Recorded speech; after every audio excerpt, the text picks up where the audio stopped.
State ব্যাংকের মানে সব মিলিয়ে স্টেট ব্যাংকের অফিসার, কর্মী, পেনশনার সব মিলিয়ে আমার উপর রাগ, ক্ষোভ, ক্রোধ কেন আমি জানি না, এখনো আছে।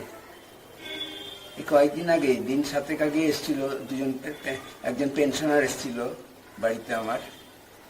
এই পাড়াতেই বাড়ি, জ্যোতিষ মণ্ডল নাম, অফিসার ছিল। এখন যে পেনশনার্স ইউনিয়নের, মালদার SBI এর পেনশনার্স ইউনিয়নের সেক্রেটারি আছে, তার আগে এই সেক্রেটারি ছিল জ্যোতিষ মণ্ডল। সে এসে আমাকে হঠাৎ বলছে যে তোমাকে অমরা আমলা যেতে বললো মালদা ব্রাঞ্চে, তোমার কি ফর্ম একটা ইনকমপ্লিট আছে, ফাঁকা আছে, ওটা ফিল আপ করতে হবে। মালদা ব্রাঞ্চে আমার কোনো অ্যাকাউন্ট নেই। তারপরে আস্তে আস্তে বুঝলাম, সঙ্গে সঙ্গে বুঝতে পারি না সব কিছু, বদমাশিগুলো সঙ্গে সঙ্গে বুঝতে পারি না, শয়তানি চক্রান্ত এগুলো বুঝতে পারি না সঙ্গে সঙ্গে, সময় লাগে।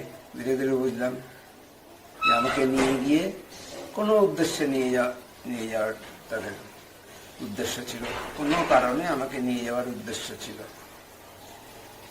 বাড়ির বাইরে।